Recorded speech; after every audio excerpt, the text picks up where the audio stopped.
जाल ताको मारो शिताब सो जो होवे सब खुशाल। एक दिन होए एक का सब भजन करे भगवान। देव वेद कदेव की साहिबी जो ल्यावे सब ईमान। गाजी बनी अस्राइल तामे श्री शिव चंद्री सितार। लड़े रहा खुदा के वास्ते ए जो महीने हजार। इनसे भी बेहतर लड़ी श्री जी बांधी कमर। जाहिर करी जगत में ये लड़ाई सब ऊपर। इन लड़ाई के वक्त में जिन्हों करी मदद। इनकी मेहनत इन जुबा कहीं न जाए सिबत। इनके नाम कहत हो सुनियो जितने साथ। गोपत रही गादर में पकड़े अपने हाथ। संग चले सेवन को ए जो मोमिन खासल खास। इनको श्री धाम धनी बिना और न उपजे आस। बोलो श्री प्राणनाथ प्यारे की जय। सुंदर साथ जी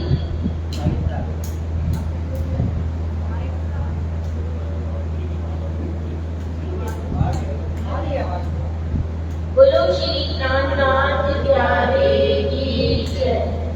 सुंदर साथ जी कल हमारा प्रसंग चल रहा था कि इस प्रकार बिहारी जी को श्री जी पत्र लिखते हैं और श्री जी बिहारी जी को पत्र लिखते हैं कि सूरत में जो प्रसंग चल रहा था सुंदर साथ जी, जब सूरत की बूंद पानी की बूंद बिहारी जी तक पहुंचती है तो बिहारी जी सोचते हैं कि जिस सुंदर साथ को मैं बाहर निकालता हूँ उसी को महराज ठाकुर अपने सुंदर साथ के अंदर शामिल कर लेते हैं। तो उनके मन में विचार आता है कि मैं 3 प्रकार की बातों का बंदेश लगाऊं जिससे महराज ठाकुर मेरी बात को स्वीकार करें।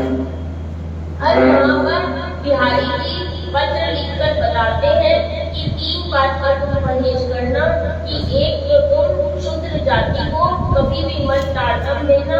दूसरा विधवा स्त्री को तारतम मत देना। और एक तुम और मैं मेरे सिवा किसी और को तारतम ना दिया जाए।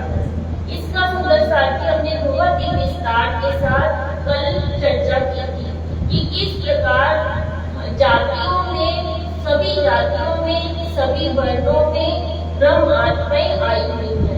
फिर श्री जी उदाहरण देते हैं खोजी बाई का कि खोजी बाई किस प्रकार विधवा स्त्री थी और राजवी थी और शूद्र जाति की थी, लेकिन लेखन जी ने उनको तारतम दिया। तो सुंदर साथ जी हमने कल इस प्रकार जातियां बनी, वर्ण व्यवस्था बनी, वैश्य किसे कहते हैं, शूद्र किसे कहते हैं और सब क्षत्रिय किसे कहते हैं और ब्राह्मण किसे कहते हैं। इन चारों पर हमने विस्तार से बात की थी। वैसे भी सुंदर साथ जी आप देखोगे कि शंकराचार्य जी एक बार बाहर निकल रहे थे समुद्र के किनारे पर, तो वहां पर एक चंडाल सामने आ जाता है।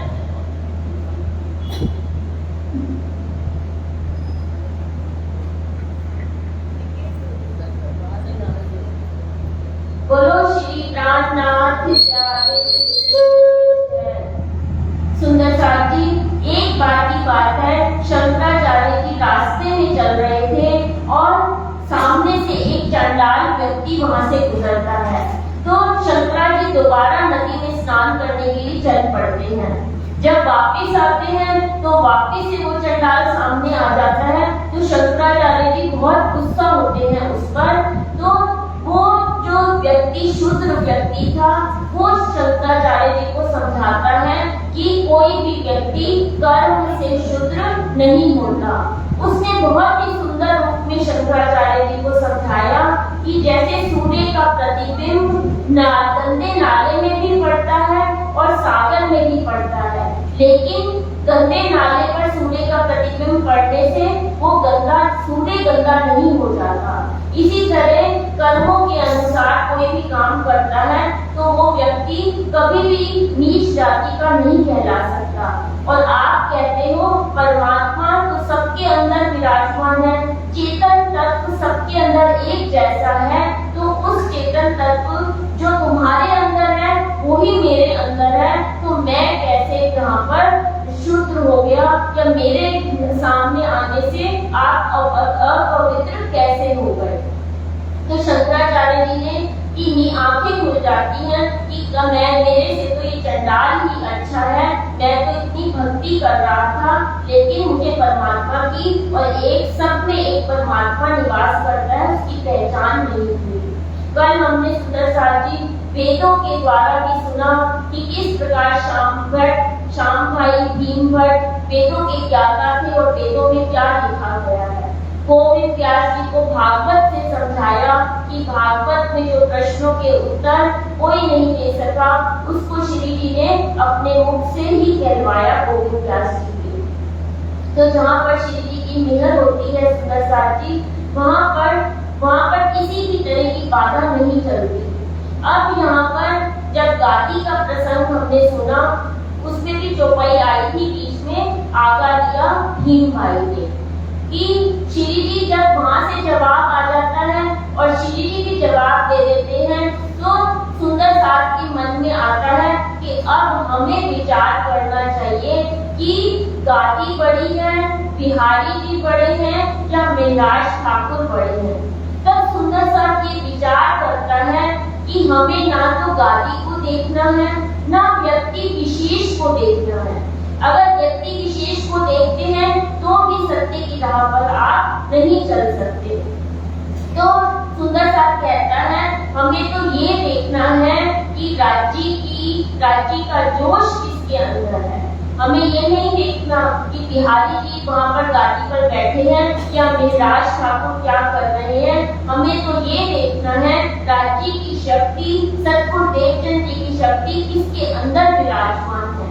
तब सुंदरसार सब इस समय भीम भाई आज्ञा देते हैं और गादी पर पहली बार श्री जी को यहाँ पर बिठाया जाता है। और प्राणनाथ प्यारे की जय, मंगलपुरी धाम की जय। सुंदरसार जी जब गादी पर बिठाया जाता है तो उसको आप अनुभव कर सकते हैं कि कैसा स्वरूप वो होगा। और तेजपूर्ति जी को भी पहली बार बाईचुराट महारानी को जोड़ल बनाकर यहाँ पर आरती उतारी गई। पहली बार राजी महाराज ने खुद को प्राणनाथ यहाँ पर जाहिर किया और पहली बार ही यहाँ से अब जागने का अभियान यहाँ पर शुरू होगा। आरती की कथा, गादी की कथा सब यहीं से सूरत से प्रारंभ यहाँ पर होती है। और बड़े आनंद मंगल के साथ सुंदरसार आनंद मंगल के साथ उत्सव मनाता है, आरती का गायन करता है और सब इकट्ठे हो जाते हैं। 500 के करीब यहाँ पर सुंदरसार सूरत में इकट्ठे हो जाते हैं।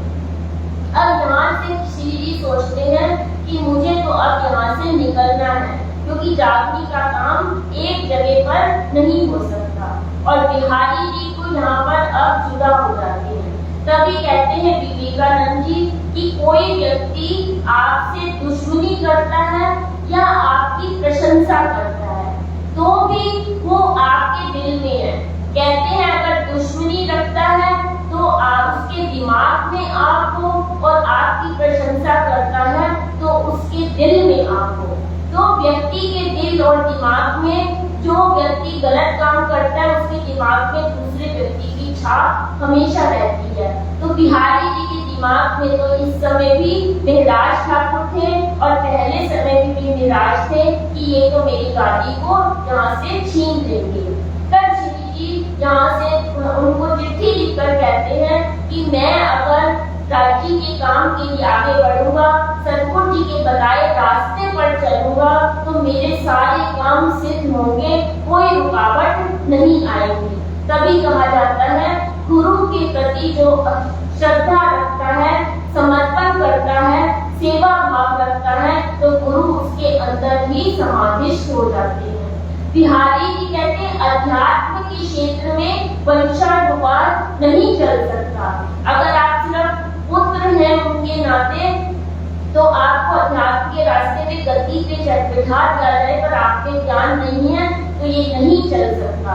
तभी कहते हैं क्योंकि बिहारी जी ने कोई त्याग नहीं किया था, कोई सतगुरु देवचंद जी के प्रति उनकी भावना नहीं थी, परम धाम का ज्ञान नहीं था और इंद्रावती ने तो अपने अंदर अग को निकाल कर हफ्सा में विवाह कर करके धनी को प्राप्त किया था।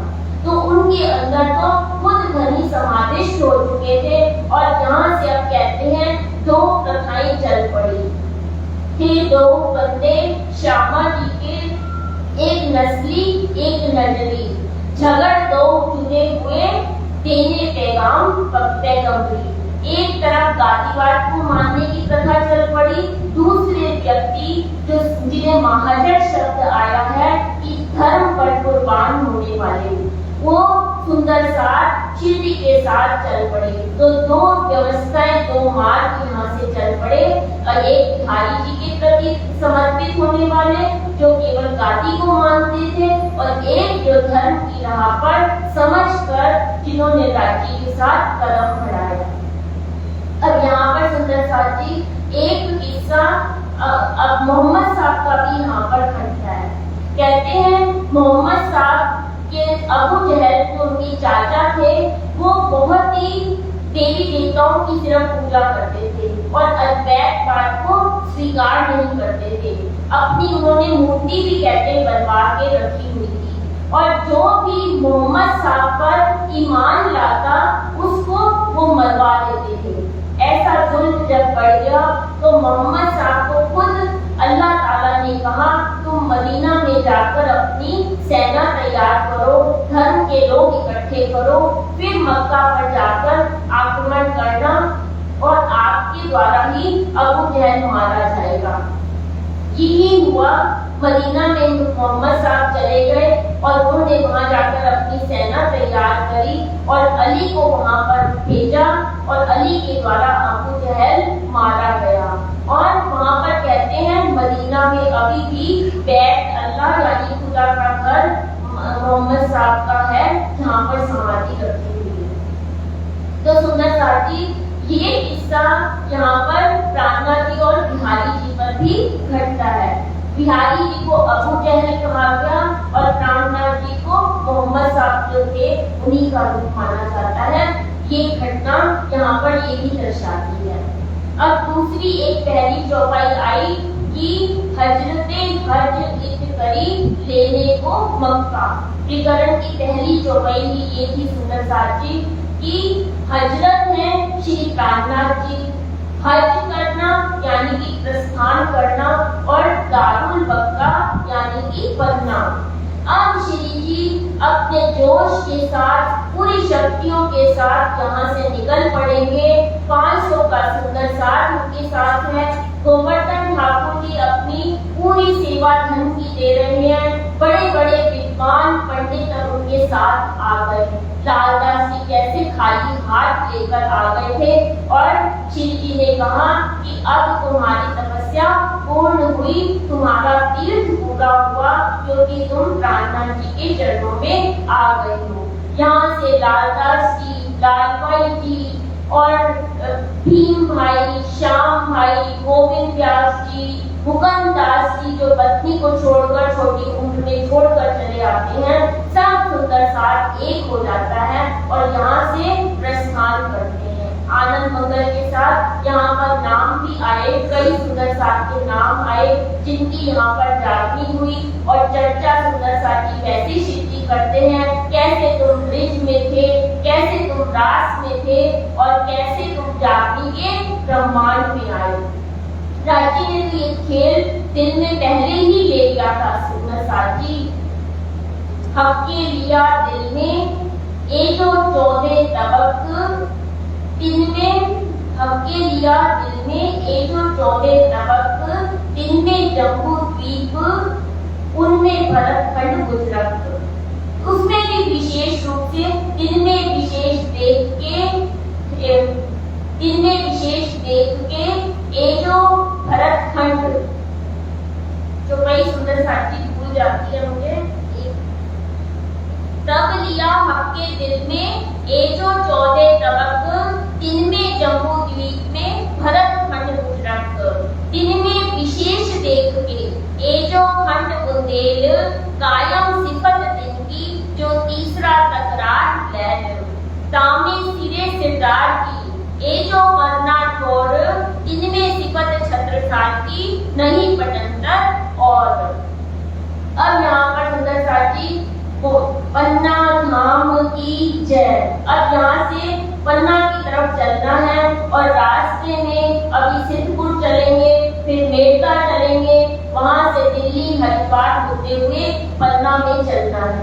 लेकिन ये सारा खेल तो उनके दिल में पहले ही बन चुका था और राजी महाराज को सिर्फ उस खेल को एक नाटक के रूप में चला रहे हैं।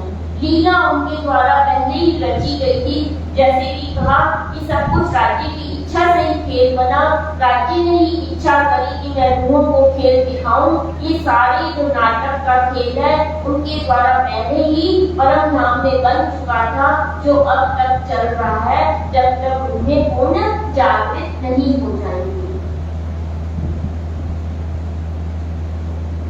श्री जी संग श्री बाई जी और भट्ट गोवर्धन, सेवा करी तन धन सो, तो हुआ साथ में धन धन, भीम भाई भली बात सो, निश्चा तन ले धन, सेवा करी उमर लो, गाएंगे प्रेम वचन, नाग जी गति निहिर सो, छोड़ी कुटुंब की आस, तन मन धन सब ले चला, पाया खिताब नाम गरीब दास, श्याम भट्ट संग चला, रहा केतिक दिन, वचन वेदांत सुनावत, पर करना सका बस मन, नाना भाई और पाखड़ी चले श्री राज के साथ, आखर लो निभाइया, जाके धनिये पकड़े हाथ,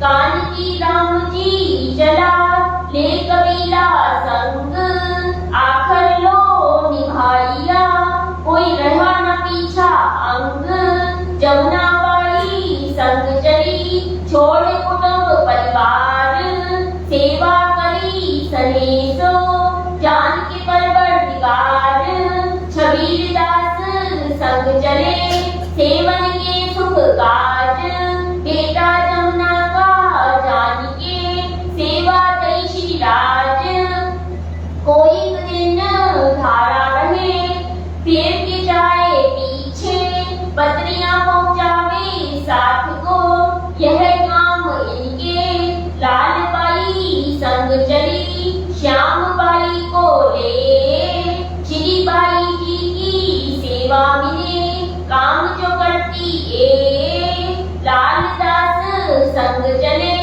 खाली लेकर हाथ, निभाए आखर लो, चले श्री राज के साथ, सुखदेव सूरत से ले चले सक मानिक, अपना आपा डालिया, पहुंचे मिलते गुजरक, प्रेम दी अति प्रेम सो, मार्ग में मिले भाई, हाजर रहे हजूर में, सेवा करी चित आए, सूरत से चल के आए पहुंचे गुजरात, रहा खुदाई के वास्ते लड़े, बेटन को जुर्मात, गुजरात के बीच में 4 दिन रहे ये, तहाँ से पूज करके सिद्धपुर पहुंचे जेह। सुंदर साथी, यहाँ पर सुंदर साथ के नाम है जो घर परिवार छोड़कर शिवजी के साथ सूरत से चल पड़ते हैं, क्योंकि कहा है ना, इश्क ईमान शुक्र गरीबी सबर, इनकी दोस्ती हक की, प्यार कर सके तो क्यों कर। यहाँ पर सुंदर साथ ये है जिन्होंने इश्क ईमान सेवा बंदगी सब कुछ जिनके अंदर ये गुण विराजमान हो गए और घर बार छोड़ते ही 1 मिनट भी नहीं लगाया और श्री जी के साथ ईमान लेकर चल पड़े। अब सिद्धपुर में श्री जी पहुंच जाते हैं। लक्ष्मण कबीला लेके पहुंचे हैं गुजरात, कबीला भारी भया कहीं रहने की बात, इस वास्ते रहा बीच में माया के सुख काज, उमर खोई दिन में फिर सूरत करी श्री राज, सिद्धपुर के बीच में रहे 22 दिन, भगवान उपाध्याय ने सेवा करी अति मगन, और भगवान का देवादास है नाम, पहुंचा पालनपुर में इनके पूरे मनोरथ काम, ए तीरथ गुरु होए मिलिया कछु न हुई खबर, एक मोहर दे विदा किया फिर लालच करी ऊपर, तब गोवर्धन ने कहा करो इन स्वरूप की पहचान, मांगो अलौकिक इनसे तुमको देवे ईमान, तब अरज करी भगवान ने लगा दो कदम, पर आत्म पहचान के जगाओ मेरी आत्म, तब 4 शुकन चलते कहे याद करो निज धाम, जमुना ताल घाट को और अक्षर मुकाम, ब्रिजराज में हम थे भी तीसरे आए एक, अब खेल देख पीछे फिरे जाए लगे हम देख, ये बात चित्त धर के फिर आया अपने ठौर, सोई बात दिल में रखी काहू न कहवे और, बोला नहीं 6 मास लो रहे केशव भट्ट सोबत, 300 चर्चा करते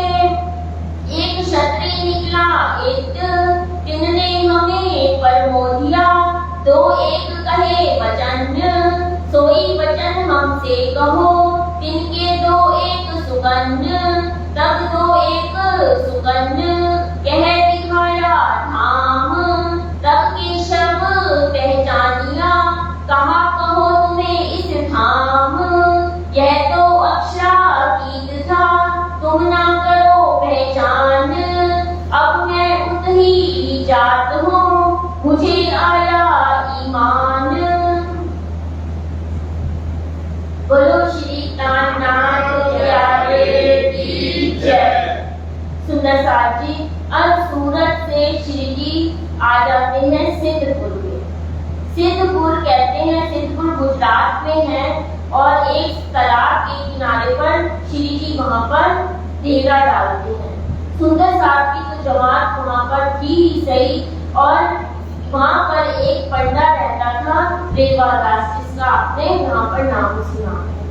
देवादास के घर श्री जी 22 दिन तक रहते हैं, और वो पंडा की तरह सेवा भी करता है, लेकिन उसके मन में लालच होता है कि मुझे कुछ पैसा ये जमात वाले दे के जाएंगे।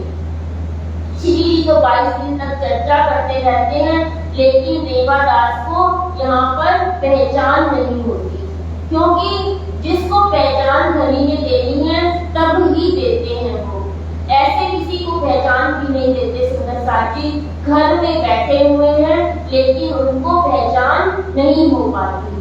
जब वो जाने लगते हैं तो उनसे कहते हैं कि मुझे कुछ बख्शीश दो, तो एक मोहर श्री जी देते हैं। फिर उसके मन में लालच आ जाता है कि मेरे को तो एक मोहर दी है, इनके पास तो बहुत सारा खजाना है, मैं इनसे और मोहरें मांगता हूँ।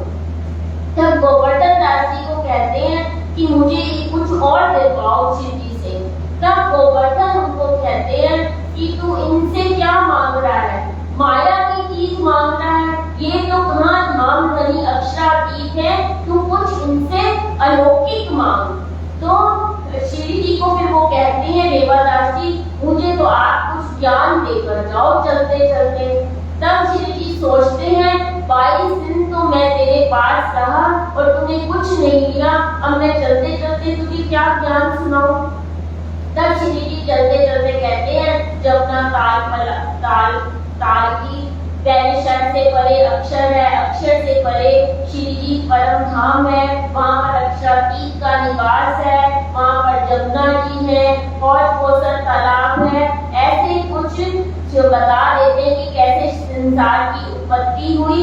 अब ये बातें सुनने के बाद उसके अंदर आत्मा को इतना कुछ लग जाता है, वो इसी बात को रटता ही रहता है।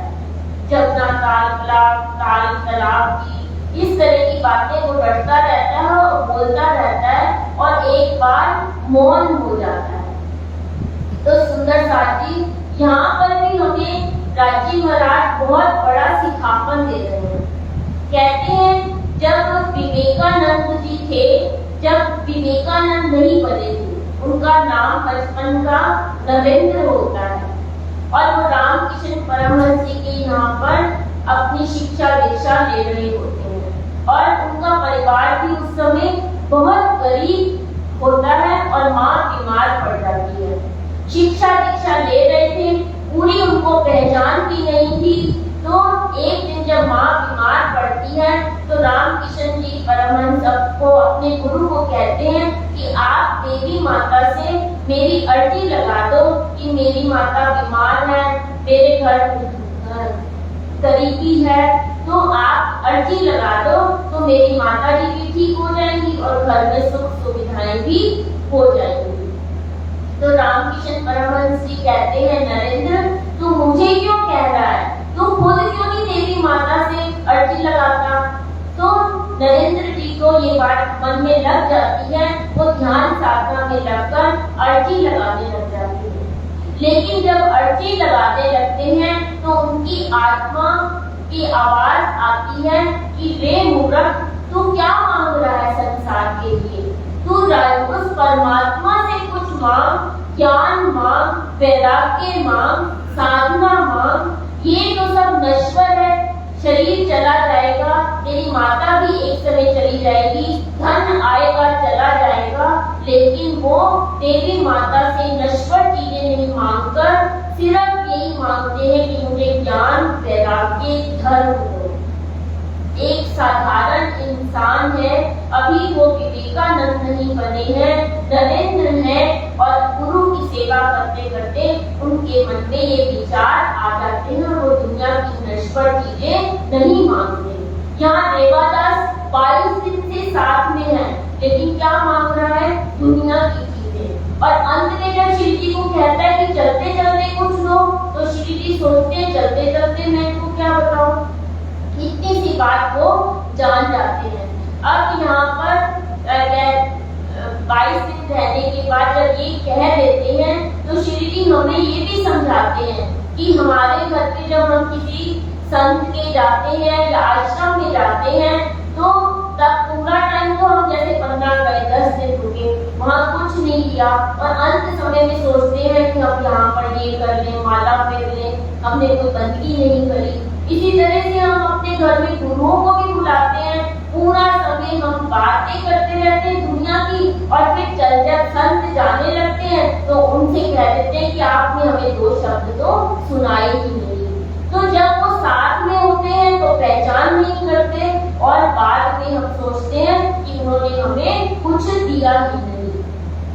अब यहाँ पर सुंदर साथी मिलाप होगा केशव भट्ट से, इस प्रकार। उससे पहले हम एक भजन सुनते हैं। बोलो श्री प्राणनाथ प्यारे की जय।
बोला नहीं छिमास लो रहे केशव भट्ट सोबत 300 चर्चा करते एक क्षत्रिय निकला एक तिनने हमें परमोधिया दो एक कहे वचन सोई वचन हमसे कहो तिनके दो एक शुगन तब दो एक शुगन कह दिखाया धाम तब केशव पहचानिया कहा कहो तुम्हें इस धाम यह तो अक्षरातीत था तुम ना करो पहचान अब मैं उतही जात हूँ मुझे आया ईमान तो ऐसे ही युद्ध से चलिया पूछत फिरे सब ठौर ढूंढते दिल्ली पहुंचिया खोज करी अति जोर रामचंद्र पंसारी के यहाँ से पाई इन्हें खबर लाल दरवाजे आए मिला अति आतुर होकर कोई दिन तहाँ रहा सुने सुकन सुभान तारतमनी के जानिया कछु ज्यादा भई पहचान अब लड़ने लज्जा दिसो बांधी कमर जोर फिर आए सिद्धपुर में किया साथ काटने का शोर भगवान रेवादास को नसीहत फिर के दई इन्हें चिन्हार तिनको लाया साथ में किया जो खबरदार केशव जी परमोधिया और द्वारका दास धाम लीला दिखाए गई तब टूट गई सब आस यह भी घर को छोड़ के गए श्री राज के के पास दिल्ली में आए मिले सेवा को दिल आस। तुझे केशव दास को तई तातम की सुध, तब लोग अलोक की छूट गई सब बुद्ध। प्रीतम गंगा दास ने चर्चा सुनी कान, तभी दिल में धर के पहुंचा ले ईमान। विठल चर्चा सुन के कछुक भई पहचान, घर कबीला छोड़ के पहुंचा ले ईमान। जब युद्ध भया 400 तब विठल उपजा डर, भाग चला बीच दे के पहुंचा अपने घर। थाना थाप्या सिद्धपुर में केशव भट्ट के घर, धाम चर्चा नित हो बनी साथ गया पकड़। अब सिद्धपुर से पेटे पहुंचे थाए, बोलो श्री प्राणनाथ प्यारे की जय। सुंदर साथ जी, अब श्री जी जब सिद्धपुर में है और देवादास से बात चल रही थी हमारी, तब 6 महीने तक देवादास जी मौन हो जाते हैं और केवल वही जो 4 शब्द थे जो श्री जी ने चलते चलते बोले थे वो ही गुनगुनाते रह जाते हैं। इसमें वे केशव भट्ट जी की उनसे बातचीत होती है, तब वो ये बात कहते हैं। तो केशव भट्ट देवादास से कहते हैं, ये तूने शब्द कहाँ से सुने? आज तक इसका ज्ञान नहीं था और तूने ये शब्द कहाँ से सुन लिए? तो देवादास बताते हैं कोई क्षत्रिय निकला था, उसने मुझे ये शब्द कहे और मैं ये तब से ही बोल रहा हूँ और मुझे बहुत शांति मिलती है। तब केशव भट्ट जी कहते हैं, तू तो पंडा का पंडा ही रह गया, तेरे कुछ क्षत्रिय नहीं था, वो तो अक्षरातीत था। सुंदर साथ जी, एक लवे सुने मोसी टूक टूक, जो रूह होगी वो एक लवे शब्द सुनकर ही टूक टूक हो जाती है। केशव भट्ट की जागनी ऐसे होती है, ना कोई ज्ञान लिया, ना शिव जी के दर्शन किए, सिर्फ एक शब्द सुन के ही कहते हैं वो तो अक्षरातीत था। आज हम श्री जी को क्या कहते हैं? कभी कहते हैं वो देवचंद जी उनके गुरु थे, कभी कहते हैं छत्रसाल जी के गुरु मेराज ठाकुर थे। ना सुंदर साथ जी, ना तो वो कोई अवतार है, ना कोई वो पैगंबर है। दुनिया में लिख दिया बुद्ध निष्कलंक अवतार का ही होगा। अवतार की सिर्फ उपमा देती पूर्ण ब्रह्म को।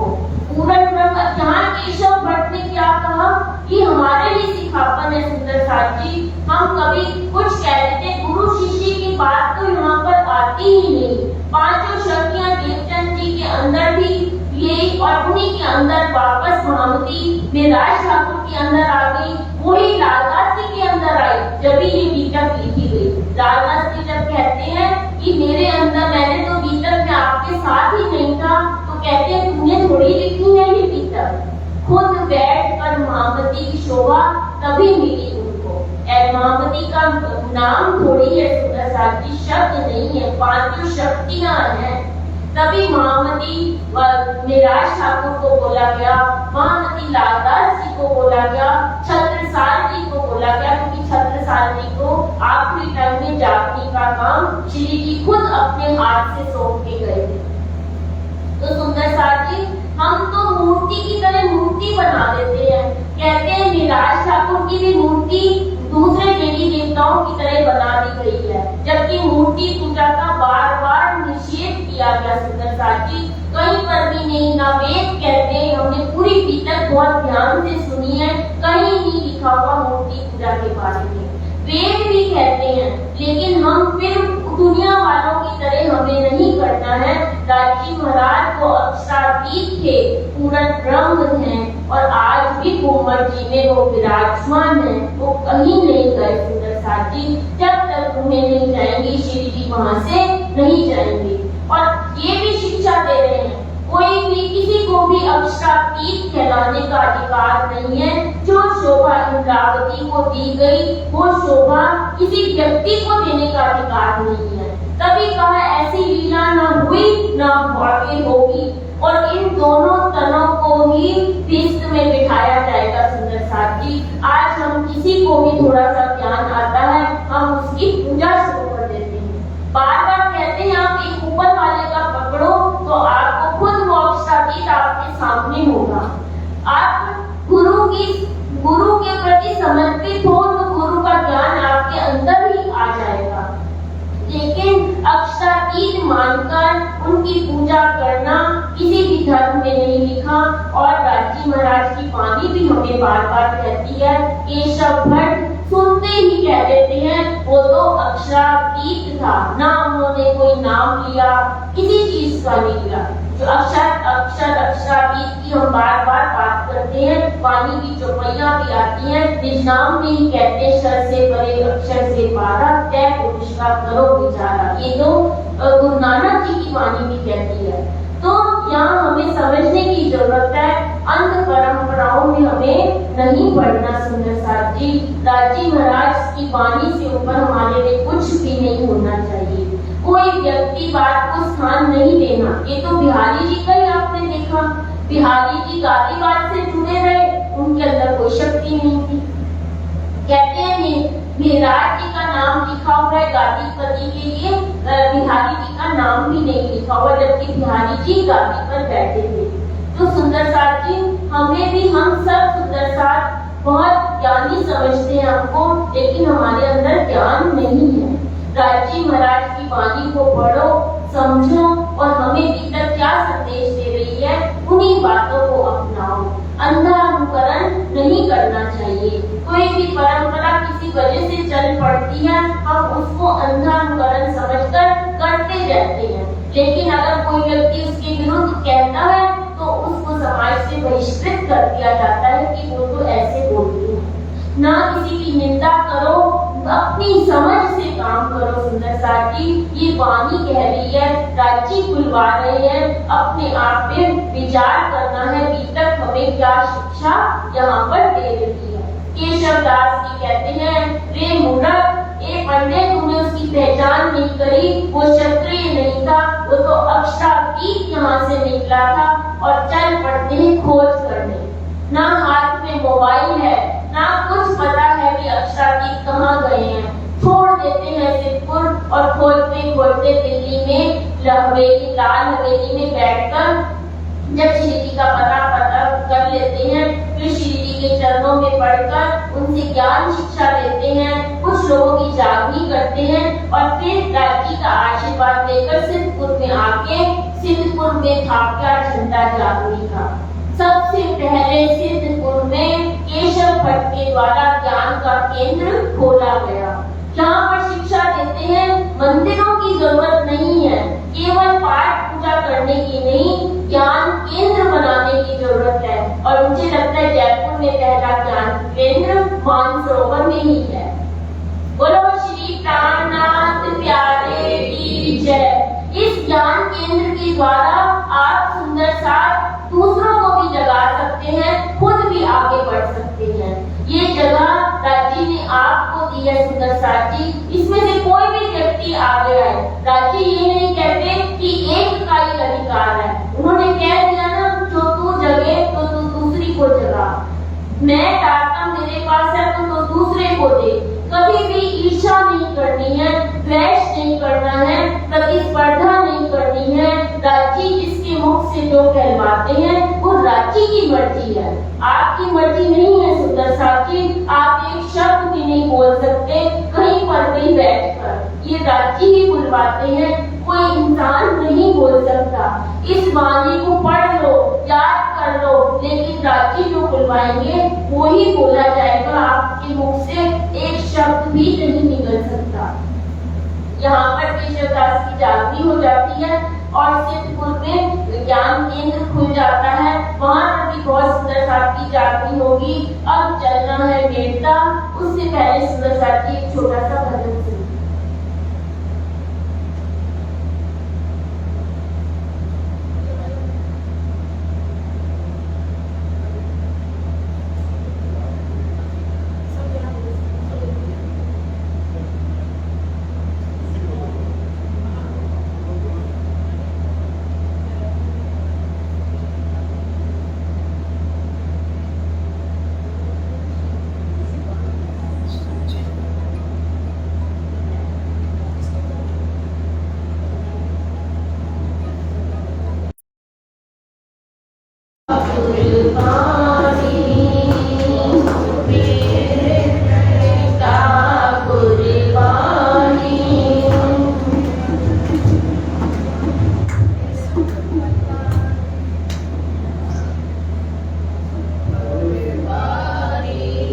वारी रे वारी मेरे प्यारे मैं तुम परवारी वारी रे वारी मेरे प्यारे मैं तुम परवारी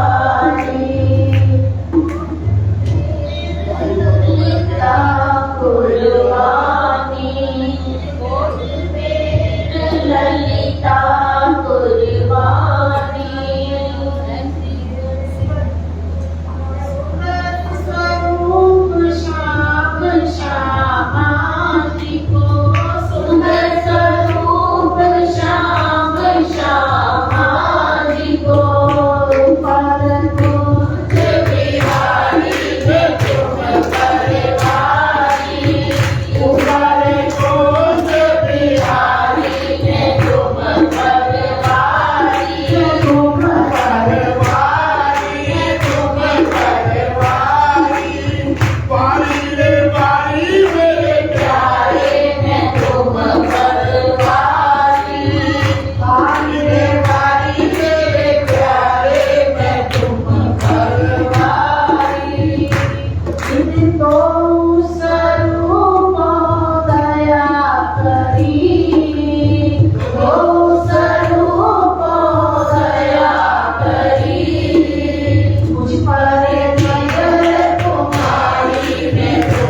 पहुँचे धाये रामानंद जगदीशो चर्चा करी बनाए 10 दिन चर्चा में भये थोड़ थोड़ हुआ जब बंध तब कही महात्म बेरो गयो मेरे मार्ग को बलबंध मारो दाग के पहाड़ से इनको डालो उल्टाए सब दैत्यों के मंत्र से भांत भांत किए उपाय घर पर्वत उठा नहीं तब हार के बैठो ठोर पंचवासना सब देव जहाँ खड़े तहाँ मंत्र चले क्यों और देखा उन्हें डराएगे आसन कर बैठा सुन खोज खोज खाली भया ग्रह के बैठा मुन्न रामचंद्र आए मिले मेड़ देंगे ठौर सेवा में शामिल रहा तब आस न रही और एक हवेली लेके तहाँ विराजे श्री राज चर्चा बड़ी हो गई रहा न कोई काज शोर पड़ा शहर में आवत सब खलक घेर रहे मधुमाखी जो कोई आए बीच दिन हक आया चापसी चितसो और आया रघुनाथ छोड़ कुटुंब कबीला चला श्री राज के साथ अग्रवाल बनियामिने आया राजा राम समेत कबीला आपने सेवा करी तमाम झांझर आया साथ में लिए कुटुंब परिवार लाया ईमान अर्श पर पहुंचा परवरदिगार और आया मकरंद और भाई मान सिंह और भाई मोहन मनोहर ये आए ईमान ले अंग और आया साधुल और भाई नंदराम और आया रिखेश्वर दो जीवन दास नाम और आई स्वरूप दे एक बाई लक्ष्मी और आई रंभाबाई इन्हों पाई कायमी जाति और कुशली और पाई चांद तथा मोज ये आई इस्लाम में करके बड़ी खोज भाग बाई और तेजबाई अनूपी राधा नाम बैन बाई मुरलीधर ये दाखिल निज धाम ये आवत चर्चा को पानी सुनत श्रवण खुशहाल होवे मन में सिफत सुने मोमिन और इनकी सोहबत से आया बेतिक साथ इनके नाम ना लिखे पर धनिये पकड़े हाथ खर्ची पाती इनकी पहुंचत लड़ाई मिले बदली कमरी ओढ़न को आवत थी उनसे इन सब साथ में राजा राम सिरदार ताटम वानी सब में हुआ बड़ा खबरदार और मन्ना पाई सेवा में ठहरे जो खबरदार पावत है विचार को रहे तरफ धनी निर्धार अब इन समय मेलते मिले बड़ा तो बढ़िया शोर चर्चा और दीदार को खलक चली आवे इन थोर सुख बड़ो सब साथ को इत उपजत है नित्य एक मदर जो इन समय होसी बखत कयामत ये बातें बहुत है कहाँ लोग हो बनाए जो इन लीला में हाजिर है अनुभव इताए सुनी बात जब जसवंत की तब पाती लिखी दोए भट्ट को बर्तन ले चले पैगाम पहुंचा उन्हें सोए अटक पार पहुंच के खबर गई उन्हें जाए ए अंकुर बिना क्या करे रहा रसना चल जाता है कहाँ 4 मास लग रहे मेलते में इन वक्त एक दिन बाहर चलते मार्ग में चले चित्त बाग मुनारे कर चढ़ के दई मुल्ला ने जब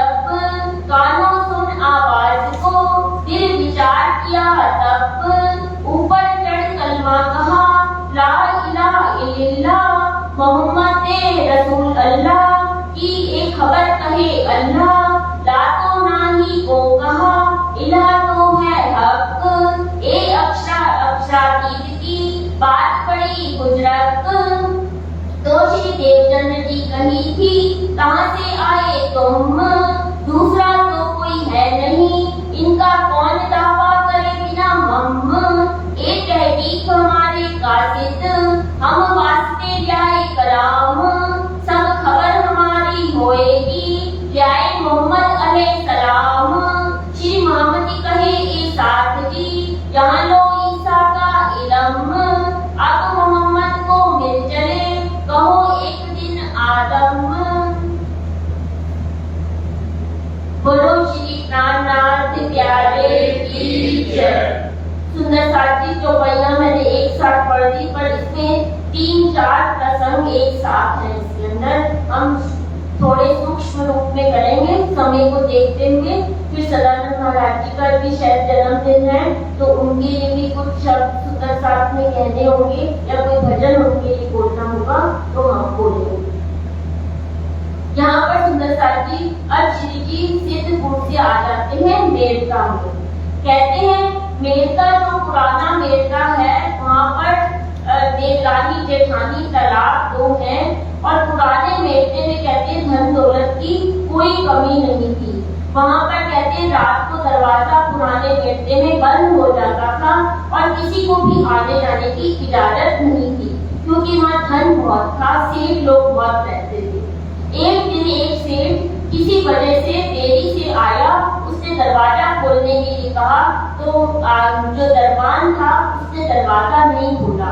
तो कहते हैं उसने फिर गुस्से में आकर बहुत सा धन चोरी कर लिया और वहां से चला गया। तब से थोड़ा सा मेरका में धन की कमी होने लगी। और मेरका के प्रसंग में सुंदर साथ जी अभी राजा राम भाई का भी प्रसंग आया, लाभानंद यति का भी प्रसंग आया। लाभानंद यति जो था वो एक तांत्रिक था कहते हैं, और बहुत ज्यादा बलवान भी था, योग विद्या भी थी। आप ये सुनते ही आए हैं कि पहले भी कहा था कि संयम अगर हम मन को कहीं पर एकत्रित कर लेते हैं तो वहां पर हम अपनी इच्छाओं को पूर्ण कर सकते हैं। ऐसे ही कहा जाता है कि काली चीज को आप देखते रहो 3 घंटे तक, एक तक, जैसे दीवार में कोई काली चीज लगा दो या छेद करके कुछ भी काला अक्षर बना दो, तो उसको देखते रहोगे तो आपके अंदर भी वो सिद्धियां आने लग जाएंगी। जबकि श्री जी ने इन सब बातों का वैसे ही विरोध किया है, चमत्कार का। लाभानंद यति से लोग बहुत डरते थे, क्योंकि कहते हैं कुछ सूक्ष्म लोग भूत प्रेतों को वो अपने नियंत्रण में कर लेता था। जबकि ऐसा भी कहा जाता है कि भूत प्रेत नाम की कोई चीज नहीं होती, जो सूक्ष्मधारी जीव होते हैं, इन्हीं को ये लाभानंद यति अपने नियंत्रित में करके अपने साथ उनके पूरे काम करवाता था। कहते हैं कि जब जीव शरीर से निकलता है तो कहते हैं एक पतंगा जब एक पैर से दूसरे पैर रखता है जहाँ पर पत्ते पर, तो उतना समय भी नहीं लगता जीव को दूसरा तन धारण करने में। अगर किसी इंसान की इच्छा बाकी रह जाती है, या कोई अनहोनी घटना से मृत्यु होती है, या उसकी मन में इच्छा हो कि मुझे दोबारा जन्म मिले, तो कहते हैं कि वो कुछ समय तक आकाश में वो जीव विचरण करता रहता है, और उसी को ये तांत्रिक लोग अपने वश में कर लेते हैं, क्योंकि वो दूसरा तन धारण नहीं कर पाता। इसलिए कहा जाता है कि भूत प्रेत नाम की चीज कोई होती नहीं है, पर ये तांत्रिक लोग उनको बनाकर उनसे गलत काम करवाते हैं। अब तांत्रिक की लाभानंद यति भी कहा जाता है सुंदर साथ जी, जो अपने आप को तप करके योग साधना के द्वारा अपने अंदर सिद्धि हासिल कर लेता है। इसी तरह कहते हैं मुनि जो होता है, शब्द मुनि होता है जो मंत्र का मनन करता है। ऋषि वो है जो वेद और वेद उपनिषद को अंग उपांग सहित अर्थ करने लग जाता है। और महर्षि वो होता है जो इन सबको अंदर ग्रहण करके योग समाधि अवस्था को प्राप्त कर लेता है, उसे महर्षि कहा जाता है। और ब्रह्म मुनि इन सब से अलग होते हैं, जो ब्रह्म का मनन करे, ब्रह्म का साक्षात करके उसे उनकी सूरत को अपने हृदय में बसा ले, उसे ब्रह्म मुनि कहा जाता है। तभी सुंदर साथ जी पुराण संहिता में बहुत अच्छी बात लिखी, जो मैंने पहले भी बताई थी, कि ब्रह्म कितने भी जप कर लो, तप कर लो, मंत्र पढ़ लो हजारों करोड़ों बार, लेकिन ब्रह्म मुनि के साथ बिताए गए एक पल से आपके सब कर्मों का फल मिट जाता है और आप परमात्मा का साक्षात्कार कर सकते हैं। ये विष्णु पुराण में भी लिखा गया, ये शब्द ऐसे लिखे गए हैं। तो ब्रह्म मुनियों का जो सत्संग है वो आप जानते हैं, किसी के साथ आप बैठते हैं, किसी संत के साथ कि आप महसूस कर सकते हैं, क्योंकि जिन्होंने योग किया, तप किया, उनके अंदर कुछ आत्मा मंडल तो होगा ही ना सुंदर साथ जी। ये महिमा है ब्रह्म मुनि की जो विष्णु पुराण में लिखी गई है, लेकिन हम किसी चीज को समझते नहीं है। अब यहाँ पर रामानंद यति कहते हैं बहुत उपाय करता है, उन दैत्यों को कहता है कि पत्थरों की वर्षा कर दो जहाँ पर श्री जी बैठे हैं, लेकिन जो इतनी बड़ी बड़ी चट्टानें उठा लेते थे, जो राक्षस, उनसे एक पत्थर नहीं उठता, तो वो वर्षा का करते।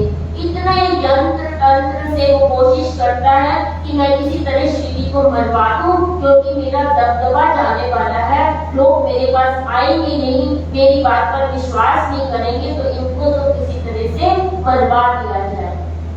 जब उसका कुछ नहीं चलता, तब आगे चरणों में शीश झुकाता है और माफी मांग लेता है। तभी श्री जी ने चौपाई लिखी, जहाँ पर जहाँ श्री जी हो, वाणी हो, वहाँ तंत्र मंत्र चले क्यों और। तो जहाँ पर ब्रह्म वाणी पड़ी हुई है, वहाँ पर कोई देवी देवता की पूजा की आराधना की जरूरत नहीं, क्योंकि त्रिगुण तो तुम्हारे वो है, तुम्हारी खुद की पूजा करते हैं, तुम्हारा ध्यान लगाते हैं। ये बात श्री जी यहाँ पर भी समझा रहे हैं कि तुम्हें ब्रह्म वाणी के सिवा कहीं और जाने की जरूरत नहीं है, क्योंकि सब तुम्हारी उपासना कर रहे हैं, शिव जी साधना कर रहे हैं, ब्रह्मा जी साधना कर रहे हैं, तो तुम्हें कहीं और जाने की जरूरत नहीं। जिसने श्री जी का हाथ पकड़ लिया, धनी का हाथ पकड़ लिया, उसे कहीं संसार में भटकने की जरूरत नहीं है। वाणी के सब आपके कष्ट वो खुद हर लेते हैं सुंदर साथी। जाके धनी पकड़े हाथ, बार बार चौपाई आती है, जहाँ आपने श्री जी को अपना हाथ पकड़ा दिया, धनी को कह दिया मैं तुम्हारे हवाले, तो वो अपने आप सारे काम करेंगे। लेकिन हम सोचते हैं दुख आया तो हम इधर उधर भटक ले।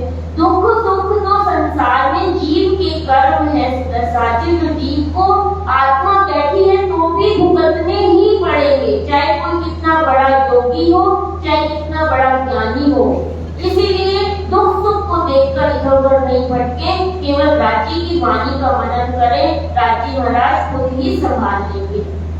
यहाँ मेरठा में ये रामानंद यति का किस्सा होता है। फिर उधर से दूसरी तरफ राजा राम भाई झांझट भाई की जागनी होती है और ललिता सखी उनकी पुत्री है। यहाँ पर भी सुंदर साथी ऐसा माना जाता है, कुछ सुना हुआ है, इतनी सच्चाई है ये मुझे नहीं पता, लेकिन जो मैंने चर्चा में किसी से सुना उसको बयान कर रही हूँ, क्योंकि मुझे इतना ज्ञान नहीं है सुंदर साथी। कुछ लोग कहते हैं कि जो ललिता सखी का जीव है वो पहले मीरा के रूप में था, और उससे पहले कहते हैं जो कुब्जा सखी थी, जब गोकुल से मथुरा जाते हुए कृष्ण जब जाते हैं तो कुब्जा नाम की स्त्री उन्हें घर ले जाने के लिए कहती है, और वो कृष्ण क्योंकि शक्ति बदल जाती है, वो वापस आते ही नहीं, तो कुब्जा की मन की इच्छा को पूर्ण करने के लिए यहाँ पर ललिता सखी के रूप में ही आई हो। और उसके बाद वो कुब्जा जो थी वो मीरा के रूप में भी आई, फिर मीरा की इच्छा नहीं पूर्ण हुई तो फिर वो ललिता सखी के रूप में आई। और कहते हैं ललिता सखी भी वही है जिन्होंने वृंदावन में राधा की भूमिका निभाई थी, और उनकी इच्छा पूर्ण नहीं हुई थी, तब यहाँ पर ललिता सखी के जीव के रूप पर उनकी आत्मा यहाँ पर विराजमान हुई। अब ये सुंदर साथी कहाँ जाता है पता नहीं, वैसे वो जीव यहाँ भटका, फिर यहाँ आया, फिर मीरा के रूप में आया, इसकी सच्चाई तो राजी जानते हैं, हमें नहीं पता, पर ऐसा महापुरुषों से सुना हुआ है, तो मैंने आपके सामने ये बात रख दी। अब यहाँ पर ललिता सखी की, ललिता सखी को भी कहते हैं कि कुब्जा के रूप में जैसे वहां पर उसका उद्धार कृष्ण ने किया था, वैसे ही वो भी उनके लिए कूप निकला हुआ था। तो रूप थी और होते हैं तो एक लोटा ललिता सखी पर डाल देते हैं तो वो सुंदर स्वरूप में स्त्री बन जाती है। यहाँ पर आपने प्रकरण सुना, बारी रे बारी मेरे प्यारे मैं तुम पर वाली, और वो तन मन धन से श्री जी पर कुर्बान हो गई और पन्ना धाम तक उन्होंने अपनी सेवा करी, अपना नाम इतिहास में लिख दिया और कह दिया कि मेरे धाम के धनी तो यही है, मैं अब कभी विवाह नहीं करूंगी। ऐसे सुंदर साथ थे, कीर्तन में आप सुन रहे हैं सुंदर साथ जी पल भर में ही उन्होंने उस कुर्बान हो गई और अंत तक उनका नाम रहा। इसी तरह राजा राम भाई झांझर जी जो थे वो भी बहुत बड़े सेठ थे और उन्होंने 1732 का समय है और 1740 तक उन्होंने पटना तक सेवा करी, धन की राज्य को कोई कमी नहीं होने दी। व्यापार करते थे तो केवल राज्य के नाम का और सुंदर साथ की सेवा में तन मन धन लगा दिया। तभी कहते हैं सुंदर साथ जी धन के लिए भी कहा जाता है कि हम सोचते हैं मेरा धन है, मैंने कमाया है, मैंने सेवा करी है। तो कहते हैं सुंदर साथ जी पहला धन तो पर अधिकार उस परमात्मा का ही होता है, क्योंकि वो ही देने वाला है, वो ही करने वाला है, उसी का अधिकार है। हम सोचते हैं कि हमारा धन हमारे लिए, और दूसरा अधिकार राष्ट्र का होता है, मानव कल्याण का होता है।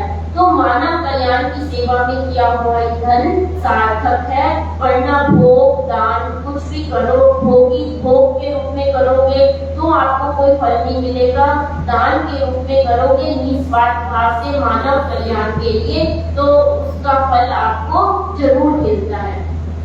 यहाँ पर राजा राम जी का प्रसंग आ गया, लाभानंद जति जी का आ गया। अब सुंदर साथ जी बीच में जसवंत राठौड़ की भी बात आई कि श्री जी अटक पार गोवर्धन जी को भेजते हैं कि तुम राजाओं की खोज कर रहे थे कि किस तरह से औरंगजेब से हमें निपटना है, तो कोई राजा मिल जाए। तो वो ये राजा जसवंत सिंह जी भी कहते राजस्थान के राजपूताना की रियासत के ही थे और इनका बेटा जो पृथ्वी सिंह था उसने औरंगजेब के यहाँ ललकारा था और शेर को जबड़े से निकाल दिया था मुख से। तो इससे औरंगजेब घबरा गया था कि ये तो बड़ा होके मुझे ही मार देगा। तब उन्होंने धोखे से जसवंत सिंह जी को अफगानिस्तान भेज दिया लड़ाई के लिए और पीछे से पुत्र को जहर देकर मार दिया था। इनका किस्सा आगे भी आएगा। ऐसे जसवंत सिंह राठौड़ थे, लेकिन वो उनको पहचान नहीं हो पाई। गोवर्धन जी वापिस अटक पार से होकर यहाँ दिल्ली में आकर मिल जाएंगे। अब यहाँ पर एक और किस्सा होता है सुंदर साथी मेलका में, जब श्री जी बहुत वाणी चर्चा करते हैं, भीड़ इकट्ठी होने लगती है और लोगों का आनंद मंगल होने लगता है। तो शाम के समय एक बार श्री जी मेलका में जा रहे होते हैं, वहाँ मस्जिद में मुल्ला ये गा रहा होता है ला इलाहा इल्लल्लाह मोहम्मद रसूल अल्लाह। तो श्री जी कहते हैं ये तो सर अक्षर अक्षरातीत की बात कर रहे हैं, ये तो सब केवल भाषा का फर्क है। जो वेद में लिखा सर अक्षर अक्षरातीत वही ये ला इलाहा इल्लल्लाह शब्द है जो उर्दू के शब्द हैं। बाकी सारी बातें जब उनको पता लग जाती हैं तो लाला जी को आके खुश होके कहते हैं कि आज तो मैंने बहुत कुछ पा लिया। तब यहाँ से कहा ये जो वही आएंगी ईसे का इल्म यहाँ तक था, मोहम्मद चले अहमद बन गए। तो सारा ज्ञान पांचों शक्तियाँ श्री जी के अंदर विराजमान हो गई। पहले भी थी पर उजागर नहीं थी, क्योंकि वेद और भागवत के द्वारा श्री जी जागरण कर रहे थे। अब मोहम्मद का ज्ञान भी उनके अंदर समा जाएगा और आगे जोर शोर से औरंगजेब से लड़ने के लिए तैयार हो जाएंगे। तो आगे की चर्चा सुबह साथी कल करेंगे और पहले चौपाई दोहराते हैं। श्री महामति कहे साथ जी, यहाँ लो ईसा का इल्म, अब मोहम्मद को मिल चले, कहो एक दिन आदम, कहो एक दिन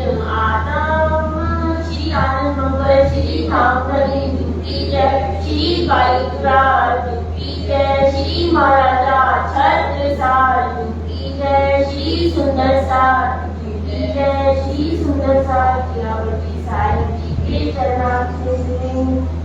सुंदर साथी, आज सदानंद महाराज जी का जन्म दिवस है और उसके उपलक्ष्य में सुंदर साथ कोई भजन भी बोलना चाहें तो वो बोले। उनकी जीवनी के बारे में कुछ कहना चाहते हैं तो वो भी 5 मिनट बोले। वैसे सदानंद महाराज जी के जितने उनके अंदर गुण हैं उनको हम यहाँ बखान नहीं कर सकते, क्योंकि मानव कल्याण के लिए वो चल रहे हैं और मानव कल्याण के लिए जितने उनके अंदर गुण होने चाहिए वो किसी योगी से कम नहीं है। सुंदर साथ जी वाणी पीटर के कई आदर्शों पे महाराज जी चल रहे हैं, उनके चरणों में मेरा कोटि कोटि प्रणाम।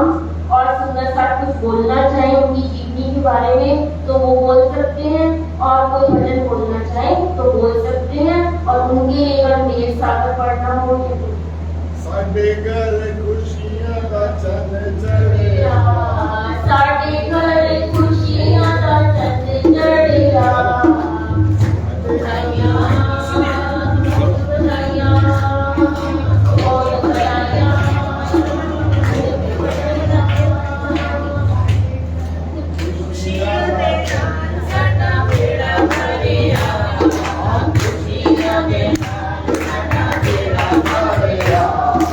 साडे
क्योंकि ये एक जगह पर नहीं जाते हमारे महाराज श्री जी।